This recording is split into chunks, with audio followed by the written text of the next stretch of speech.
அனைவருக்கும் வணக்கம். நான் படித்து ரசித்த கதையை நீங்களும் படித்து கேட்டு மகிழுங்கள். கதை பிடித்திருந்தால் அனைவருக்கும் பகிருங்கள். பாஸ்கர் அலுவலகத்திற்கு சென்று கொண்டிருந்தான். பைக்கில் மாநகர வாகனங்களின் இரைச்சலில் சென்று கொண்டிருந்தவனுக்கு தன்னுடைய பேண்ட் பாக்கெட்டில் வைத்திருந்த போன் அடித்த சத்தம் கேட்கவில்லை. அலுவலகத்திற்கு தாமதமாகிறது என்ற எண்ணத்தில் வேகமாக அலுவலகம் சென்றான். அலுவலகம் சென்ற பிறகும் வேலைப்படுவால் போன் இருப்பதையே மறந்துவிட்டான். மணி 11:30 இருக்கும்போது டீ சாப்பிடுவதற்காக எழுந்து அலுவலகத்தின் பின்னால் இருந்த கேன்டீனுக்கு வந்தபோதுதான் போனை எடுத்து பார்த்தான். போனில் வந்திருந்த அழைப்பை பார்த்தவன் அதிர்ச்சி அடைந்தான். அந்த அழைப்பு அவனுடைய மனைவி ரேகாவிடமிருந்து வந்திருந்தது.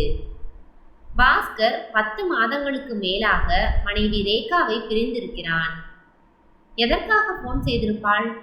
அவளுக்கு திருப்பி போன் பண்ணலாமா வேண்டாமா என்று பலவாறு யோசித்தான். ரேகாவோ ஒரு முறை போன் செய்துவிட்டு பாஸ்கர் போனை எடுக்கவில்லை என்றவுடன் திருப்பி அவனுக்கு அழைக்காமல் அமைதியாக இருந்து கொண்டாள். பாஸ்கர் கேன்டீனை விட்டு வெளியே வந்து என்னவென்று கேட்டுவிடலாம் என்று முடிவெடுத்து மனைவி ரேகாவிற்கு தொடர்பு கொண்டான். முழுவதுமாக ரிங் சென்ற பிறகும் போனை எடுக்கவில்லை. மீண்டும் இன்னொரு முறை போன் செய்யலாமா என்று அவன் யோசித்துக் கொண்டிருக்கும் போதே அவனது போனில் அழைப்பு வந்தது. அந்த அழைப்பு ரேகாவிடமிருந்து அல்ல, அவனது அலுவலக மேலாளரிடமிருந்து வந்திருந்தது. போனை எடுத்து என்னவென்று கேட்க மேலாளரோ அவசரமாக கடிதம் ஒன்றை அனுப்ப வேண்டும் என்பதால் வேகமாக வருமாறு அழைத்திருந்தார். ரேகாவிற்கு பிறகு பேசிக்கொள்ளலாம் என்று வேகமாக அலுவலகத்திற்கு சென்றான். அலுவலக வேலையில் நாள் முழுவதும் பிஸியாக இருந்தான். பாஸ்கர் அழைத்த போது கையிலேயே தான் போனை வைத்துக் கொண்டு உட்கார்ந்திருந்தாள். தன் கணவனிடமிருந்து போன் வந்தும் நான் போன் செய்த போது அவன் எடுக்கவில்லையே என்று நினைத்து கொண்டு போனை எடுக்காமல் அமைதியாக இருந்தாள். இன்னொரு முறை பாஸ்கர் தொடர்பு கொண்டால் எடுத்து பேசலாம் என்று நினைத்தாள். ஆனால் அவனிடமிருந்து அழைப்பு வரவில்லை. ரேகாவும் மீண்டும் அவனுக்கு தொடர்பு கொள்ள முயற்சி செய்யவில்லை. மாலையில் அலுவலகம் முடிந்து பாஸ்கர் கிளம்பும் போது அவனுடன் வேலை செய்யும் அவனது நண்பன் கார்த்தி, பாஸ்கர், முன்ன மாதிரி கலகலவென்று ஏன் நீ யாரிடமும் பேசுவதே இல்லை என்று கேட்டான். ஒன்றுமில்லை, வீட்டில் சின்ன சண்டை இல்லாமல் எந்த வீடுதான் இருக்கு என்று சொல்லிவிட்டு நண்பனுடன் கிளம்பி அருகில் இருந்த காஃபி ஷாப்பிற்கு சென்றான். இருவரும் காஃபி குடித்துவிட்டு அலுவலக வேலை தொடர்பாக கொஞ்ச நேரம் பேசிவிட்டு கிளம்பினார்கள். பாஸ்கர் கிளம்பி வீட்டிற்கு வந்தான். வீட்டிற்கு வந்தவுடன் மீண்டும் ரேகாவிற்கு தொடர்பு கொண்டான். போனை கையிலேயே வைத்திருந்தவள் எடுத்து ஹலோ என்றாள். நான் பாஸ்கர் பேசுகிறேன். காலையில் நான் வண்டியில் வேலைக்கு சென்று கொண்டிருக்கும் போது உன்னிடம் இருந்து போன் வந்திருந்தது. நான் அலுவலகத்திற்கு சென்ற பிறகு உனக்கு தொடர்பு கொண்டேன். நீ எடுக்கவில்லை. அலுவலகத்தில் வேலை அதிகம், அதனால் தான் வேலை முடிந்து வீட்டிற்கு வந்தவுடன் உனக்கு போன் செய்கிறேன் என்றான். அவள் ஒரு நிமிடம் அமைதியாக இருந்தாள். பின்னர் நான் உங்களிடம் ஒரு விஷயம் பேச வேண்டும், நேரில் சந்திக்கலாமா என்று கேட்டாள். நாளை மறுநாள் சனிக்கிழமை அலுவலகத்திற்கு விடுமுறைதான், அன்று சந்தித்து பேசலாமா என்று கேட்டான். நானும் அன்றுதான் பேசலாம் என்று நினைத்தேன். என்னால் உங்கள் வேலை கெட்டுவிட வேண்டாம். எந்த இடம் என்று நானே உங்களுக்கு வாட்ஸ்அப்பில் மெசேஜ் அனுப்புகிறேன். காலை 12 மணிக்கு வந்துவிடுங்கள் என்றாள். சரி என்று சொல்லிவிட்டு என்ன விஷயமாக இருக்கும் என்ற யோசனையோடு போனை வைத்தான். நேரில் பேச வேண்டும் என அழைக்கிறாளே, என்னவாக இருக்கும் என்று நினைத்து கொண்டே படுத்திருந்தவனுக்கு அன்று இரவு முழுவதும் தூக்கம் வரவில்லை. அதிகாலை 4 மணிக்கு அவனையே அறியாமல் தூங்கி போனான். அடுத்த நாள் அலுவலகத்தில் அவனால் அவனது வேலைகளை செய்ய முடியவில்லை. மனம் முழுக்க ரேகாவின் நினைவிலேயே இருந்தது.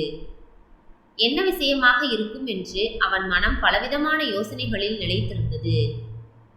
கார்த்தி தன் வேலைகளுக்கிடையே பாஸ்கர் வேலை செய்ய முடியாமல் தவித்துக் கொண்டிருப்பதை பார்த்து கொண்டிருந்தான். அன்று வேலை முடிந்து கிளம்பும் போது பாஸ்கரை தன்னுடன் அழைத்து கொண்டு அருகில் இருந்த டீ கடைக்கு சென்றான். பாஸ்கரிடம், டேய், உனக்கு என்ன பிரச்சனை? என்கிட்ட சொல்லுடா. என்னால் முடிந்தால் உனக்கு ஏதாவது உதவி செய்கிறேன். உன்னை இப்படி பார்க்கவே எனக்கு பிடிக்கவில்லை. உனக்கும் உன் மனைவிக்கும் அப்படி என்னதான் பிரச்சனை என்று கார்த்திக் கேட்டான். பாஸ்கர் அவனுடைய வாழ்க்கையில் நடந்த பிரச்சனைகளை பற்றி சொல்ல ஆரம்பித்தான். என்னுடைய பெற்றோர் எனக்கு திருமணம் செய்து வைக்க விரும்பினர். நான் இப்போதைக்கு திருமணம் வேண்டாம் என்று அவர்களிடம் சொல்லி பார்த்தேன்.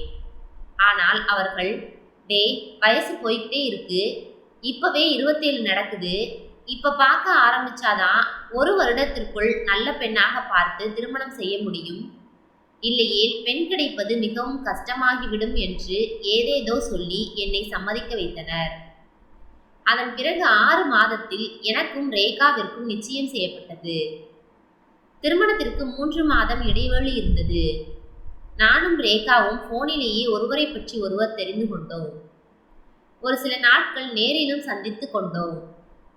திருமணம் முடித்து நாங்கள் மிகவும் சந்தோஷமாக எங்கள் வாழ்க்கையை வாழ ஆரம்பித்தோம். என்னுடைய வேலை காரணமாக என் பெற்றோர்கள் அலுவலகத்திற்கு அருகிலேயே ஒரு வீட்டை வாடகைக்கு எடுத்து என்னையும் ரேகாவையும் குடிவைத்தனர். 1 மாதம் எந்தவிதமான பிரச்சனையும் இல்லாமல் வாழ்க்கை சென்று கொண்டிருந்தது. அதன் பிறகு சின்ன சின்ன பிரச்சனைகள் வந்தது. ஆனால் அவைகள் எல்லாம் பெரிதாக மாறவில்லை.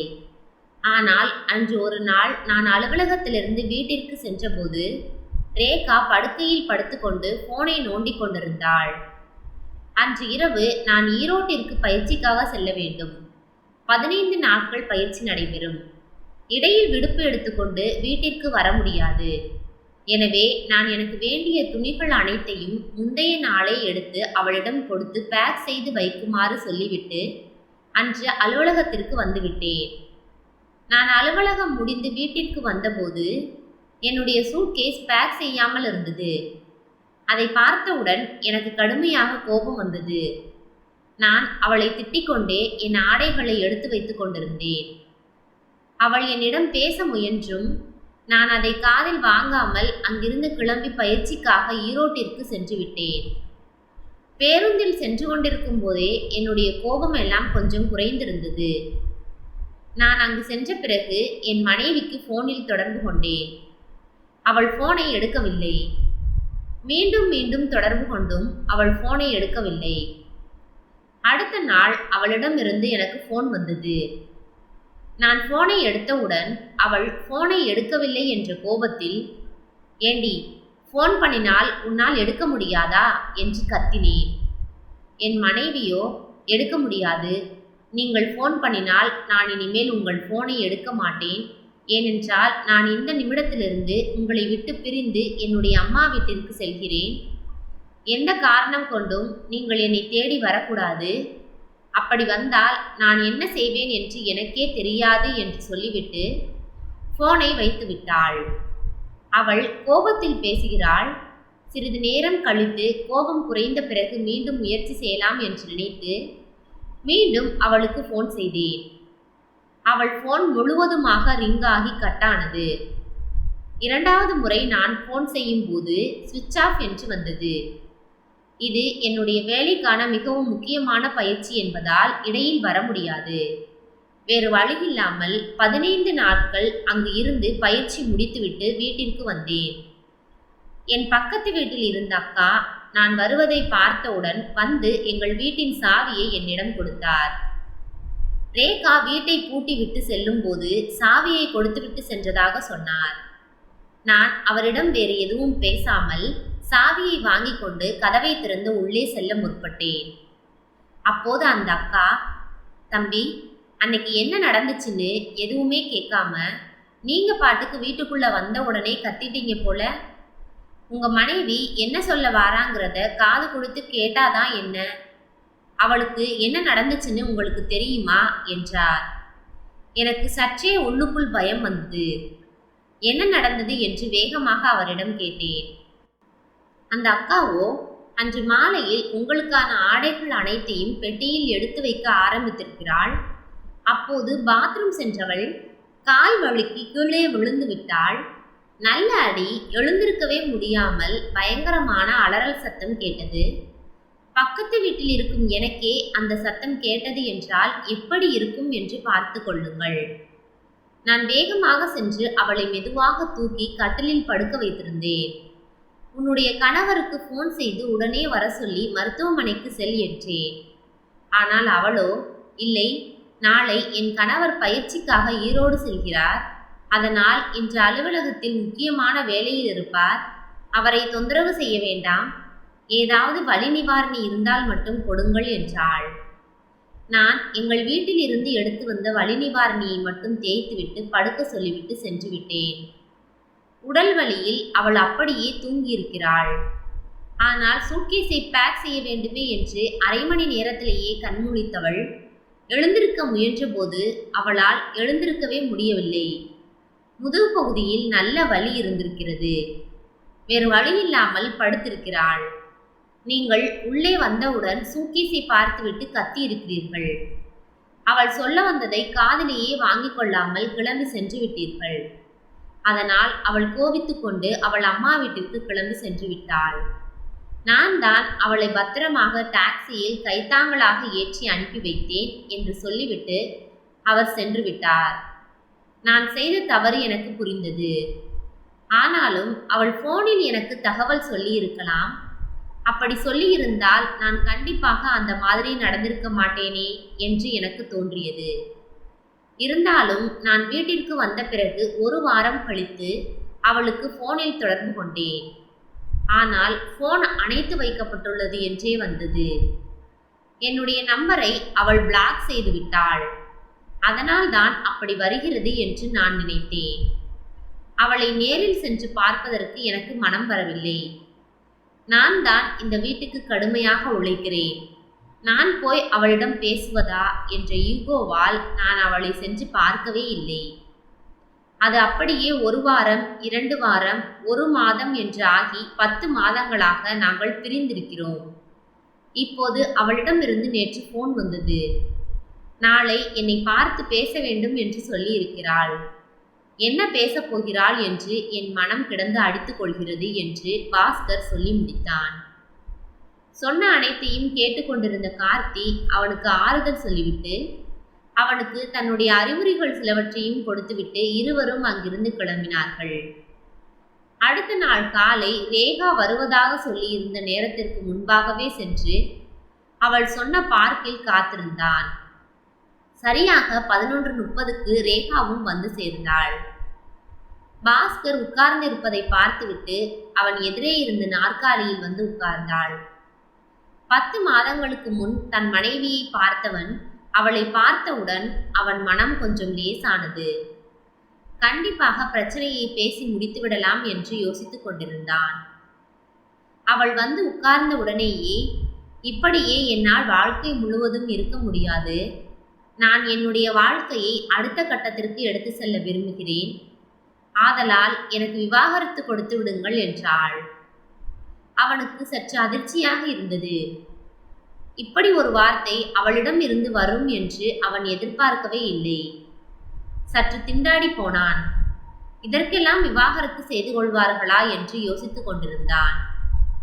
அவள் அவன் பதிலை எதிர்பார்த்து காத்து கொண்டிருந்தாள். அவன் மனம் நினைத்ததற்கு மாறாக அவன் வாயிலிருந்து, சரி, நாம் விவாகரத்து செய்து கொள்ளலாம் என்று வந்தது. அதை கேட்டவள், சரி, அதற்கான ஏற்பாடுகளை செய்து நான் உங்களுக்கு வழக்கறிஞர் மூலம் நோட்டீஸ் அனுப்பி வைக்கிறேன் என்று சொல்லிவிட்டு உடனேயே எழுந்து நின்றாள். அவள் கிளம்பப் போகிறாள் என்று அவன் மனம் துடித்தது. ஆனாலும் ஏன் விவாகரத்து செய்து கொள்ளலாம் என்று சொன்னான் என்று அவனுக்கே தெரியவில்லை. அவன் சுதாரிப்பதற்குள்ளாக அவள் அங்கிருந்து நடந்து செல்ல ஆரம்பித்தாள். அவள் போகிறாள். வேகமாக சென்று அவளை தடுத்து நிறுத்து, விவாகரத்து தர முடியாது என்று சொல் என்று அவன் மனம் கத்தியது. ஆனால் அவன் கால்கள் நகரவில்லை. அவன் வாய் அசையாமல் இருந்தது. அவன் அப்படியே உறைந்து போய் நின்று கொண்டிருந்தான். அவள் தன்னுடைய பைக்கை எடுத்துக்கொண்டு வேகமாக அங்கிருந்து கிளம்பி சென்றாள். அவளே விவாகரத்து கேட்கிறாள். நான் கொடுத்தால் என்ன என்று அவனுள் பதிந்திருந்த ஆதிக்க மனப்பான்மை எட்டி பார்த்தது. அதுவே அவன் வாயிலிருந்து வார்த்தையாக வந்திருந்தது. அவள் போன பிறகு அவன் மனம் முழுக்க தவறு செய்து விட்டோம் என்று சொல்லிக்கொண்டே இருந்தது. பைக்கில் சென்று கொண்டிருந்த ரேகா, நான் விவாகரத்து வேண்டும் என்று கேட்டால் உடனே சரி என்று சொல்லணுமா தர முடியாது என்று சொல்லக்கூடாதா என்று நினைத்து கொண்டே சென்று கொண்டிருந்தாள்.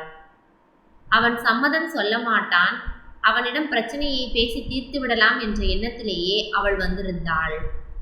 விவாகரத்து வேண்டும் என்று கேட்பதன் மூலம் பழைய பிரச்சனையை பேசி முடித்து விடலாம் என்று நினைத்திருந்தாள்.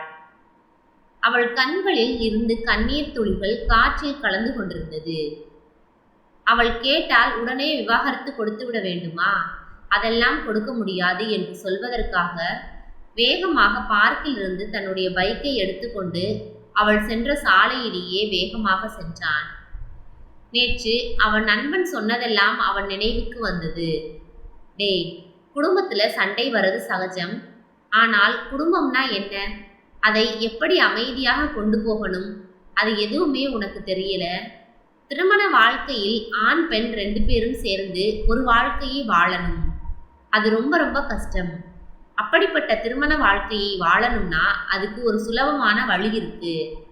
2 பேர்ல ஒருத்தர் கண்டிப்பா விட்டு கொடுக்கணும். 2 பேரும் நான் தான் பெரிய ஆளு, நான் சொல்றதுதான் சரின்னு பேசுவதற்கான இடம் இங்கே கிடையாது. இதுதான் உன்னோட வாழ்க்கையிலும். நீ உன்னோட மனைவியை ஜெயிக்கணும்னு நினைக்கிறாய். வாழ்க்கை சந்தோஷமா இருக்கணும்னா மனைவி கிட்ட தோக்குறது தான் சரியா இருக்கும். இந்த உலகத்துல ஒருத்தரோட அம்மா அவங்களுக்கு வேண்டிய அனைத்தையும் செய்து கொடுப்பாங்க. ஆனா அந்த அம்மாவால செய்ய முடியாததையும் மனைவியால் மட்டும்தான் செய்ய முடியும் என்று கார்த்தி சொல்லியிருந்தது அனைத்தும் அவனது மனதில் ஓடிக்கொண்டிருந்தது. வண்டியை வேகமாக திருகினான். அவனது வாகனம் காற்றை கிழித்து கொண்டு சென்றது. கொஞ்ச தூரத்திலேயே அவன் மீது தண்ணீர் துளிகள் பட்டது. அந்த துளிகள் வானத்திலிருந்து அவன் மீது விழவில்லை. முன்னால் சென்று கொண்டிருந்த அவன் மனைவியின் கண்களிலிருந்து காற்றில் பறந்து வந்த துளிகள். அவளை பார்த்துவிட்ட சந்தோஷத்தில் அவள் வாகனத்திற்கு முன் சென்று தன்னுடைய வண்டியை நிறுத்தினான்.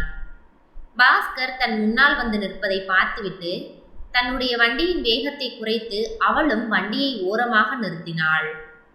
பாஸ்கர் அவள் அருகே வந்து, நீ சொல்லிவிட்டு வந்ததை பற்றி யோசித்தேன். நீ கேட்டது போல் உனக்கு விவாகரத்து தர முடியாது என்றான். தான் என்னை எதிர்பார்த்து கொண்டு வண்டியில் வந்து கொண்டிருந்தேனோ அதையே பாஸ்கர் வந்து சொன்னவுடன் அவள் மனம் மகிழ்ச்சியில் குதித்தது. அவனை அப்படியே கட்டிக்கொள் என்று மனம் சொன்னது. இருந்தாலும் அவள் அமைதியாக, அப்புறம் விவாகரத்து கொடுக்காமல் என்ன செய்யலாம் என்று நினைக்கிறீர்கள் என்று கேட்டாள். அவள் மனம் சொன்னதை அவன் செய்து காட்டினான். அவளை அப்படியே கட்டிக்கொண்டான். அவள் காதருகே, நான் அன்று தவறு செய்துவிட்டேன்.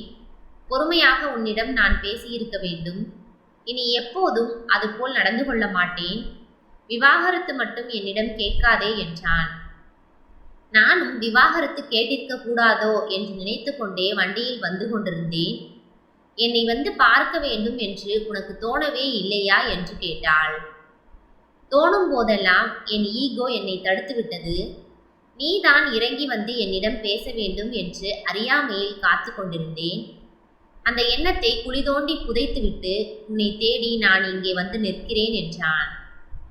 உன்னை ஜெயிக்க வேண்டும் என்ற என் எண்ணம் இந்த கணம் முதலே என்னை விட்டு நீங்கிவிட்டது என்றான்.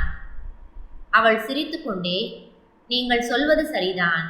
ஆனால் இப்போதும் நான் தான் உங்களை தேடி வந்தேன், நீங்களாக வரவில்லை என்று சொல்ல அவள் கண்கள் 6 குளமாக மாறி கண்ணீரை கொட்டி கொண்டிருந்தது. இதுவே கடைசியாக இருக்கும் ரேகா என்று அவள் கண்களில் வழிந்து கொண்டிருந்த கண்ணீரை துடைத்தபடி சொன்னான்.